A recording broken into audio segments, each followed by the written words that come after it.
그래서 오늘은 왜 이렇게 밀렸는지, 이번 주에는 어떤 이슈가 있는지, 관련주는 뭐가 있는지, 하루하루 시장이 어떻게 흘러가는지 이런 부분은 저는 꼭 알고 있어야 된다고 생각하거든요. 허브리핑 안에 시장의 방향성이 다 있습니다. 이게 되게 중요한 내용이니까 꼭 한번 확인해 보세요. 안녕하세요, 반갑습니다. 허브경제TV의 한성욱입니다. 오늘 같이 한번 살펴볼 종목은 현대차고요. 같이 한번 보도록 하겠습니다. 다들 너무 고생 많으셨습니다. 퐁당 올랐다 내려갔다 이런 장세가 지속적으로 이어가고 있는데 앞으로의 시장의 방향성 어떻게 될지 궁금하신 분들께서는 꼭 허브리핑 확인해 보시고요. 친구 추가해 주시는 분들께 무료로 제공을 해드리고 있습니다. 자, 그러면 현대차 같이 한번 보도록 하겠습니다. 오늘 이슈 한번 좀 체크를 해보도록 할 거예요. 누가 현대 기아차 지금 잘 안 나간다고 하죠? 11월 판매량이 좀 줄어들었다라고 해서 이게 사실 문제가 되는 거 아닙니다. 제가 친환경 차 성장률에 대해서 정말 중요하다고 여러 타임 말씀드렸고 여러 가지 말씀을 드렸습니다. 그쵸? 보시면 현대차, 기아 11월 미국 시장에서도 침체에도 친환경 차 163% 성장을 했다라는 기여도가 나와주고 있습니다.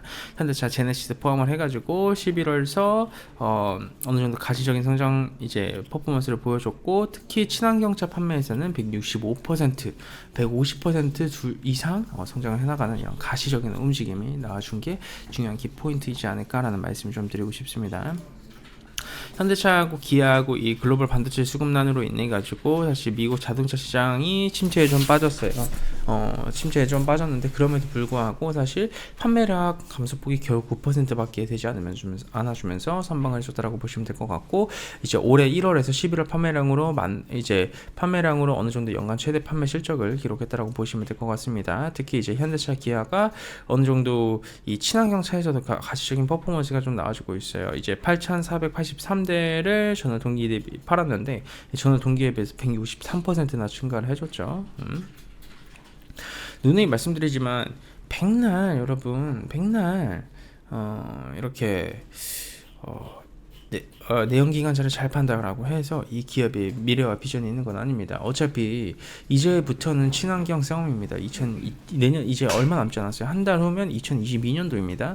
이때부터 시작을 해서 3년, 4년 뒤에는 전기차, 수소차 위주로만 다 만들어질 가능성이 상당히 높은 상황이고요. 그에 맞게 시대도 상당히 가파르게 변화가 이루어지고 있다라고 보시면 될 것 같아요. 근데 그 시장에서 가시적으로 판매량이 증가하고 있고 성장하고 있고 거기서 점유율을 유지를 해나가고 있으면서 퍼포먼스를 보여주고 있는 이런 현대차하고 기아 같은 경우에는 지금보다는 내년, 내후년 그리고 3년 뒤가 훨씬 더 이렇게 부각을 받아줄 수 있을 만한 키워드이지 않을까라는 말씀을 좀 드리고 싶습니다. 보시면 또 아시겠지만 아직까지는 120일 이동평균선을 기점으로 어느 정도 공방이 좀 치열하게 나와주고 있어요. 이 자사주 매입이 좀 들어와주고 있으면서 공매도도 쇼커버를 좀 보여주고 있다라고 보시면 될 것 같고요. 이 기관들의 포지션이 조금 아직까지는 특징적인 매집 물량을 보여주고 있지는 않습니다. 기관들도 제가 판단을 하기에는 어느 정도 가시적인 흐름을 보여주기 위해서, 가시적인 퍼포먼스를 보여주기 위해서는 이렇게 매집 물량도 명확하게 들어와줘야 되고 거기에 따라서 외국인 쇼커버 물량도 같이 들어와줘야 되나, 지금으로서는 개인 투자자분들의 물량이 한 2거래가량 나와주고 있다라고 보시면 될 것 같아요. 제가 이제 재밌는 사실 하나 좀 말씀을 드리고 싶은데, 이게 재밌는 사실 한 가지 말씀드리자면, 근래 들어서 코스피가 한타임 좋지 않은 모습을 보여줬는데 무너졌잖아요. 근데 시장의 흐름에 대해서도 우리가 좀 체크를 해보자면 이 박스권을 이탈시켰어요. 그러니까 완전히 하락을 가속화시켜줄 수 있을 만한 리스크한 이런 캔들과 흐름이 나와줬는데 이거를 많이 회복을 해주는 모습을 보여줬습니다. 근데 이때의 시장 상황을 우리가 곰곰이 생각을 해보자면 메이저들은 그렇게 물량을 많이 팔지 않았어요. 그러니까 물량이 많이 나와주지 않은 상황에서 선물 매도 포지션을 잡아주면서 이렇게 시장이 밀려버리게 되었죠. 그렇죠? 선물 매도 포지션으로 시장이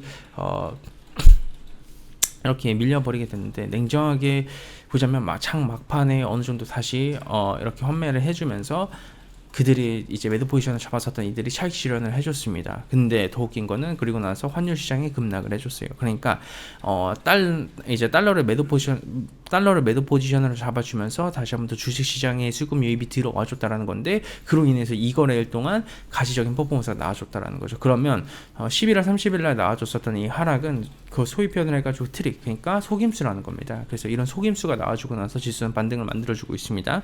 그리고 환율도 급락을 해주고 있죠. 오정만 해도 환율도 지금 다시 한번 더 지지 구간을 이탈시키면서 빠지는 모습을 보여주고 있습니다. 매우 긍정적인 흐름을 보여주고 있다라고 인지를 한번 해주시면 될 것 같고요. 이런 이런 페이스와 이런 흐름을 보여줄 때는 우리는 잠깐만, 그러면 시장을 마치 무너뜨릴 것 마냥 겁을 준 이 메이저들이 페이크를 치고 다시 한번 돈을 넣어서 주식시장을 끌어올리고 있네. 거기서 대형주들 위주로 끌어올리고 있고, 거기서 현대차는 수혜를 받지 않고 있네. 그러면 우리는 그걸 긍정적이게 볼 수밖에 없다라는 것입니다. 그렇기 때문에 우리 주주분들께서도 그 정도까지만 간단하게 체크 포인트 잡아주시면 될 것 같고요. 영상 보시면서 도움이 되셨다면 구독과 좋아요도 한 번씩 해주시고요. 마지막은 저희 허붕이제 TV 11월 결산 보면서 마감하도록 하겠습니다. 수고하셨습니다.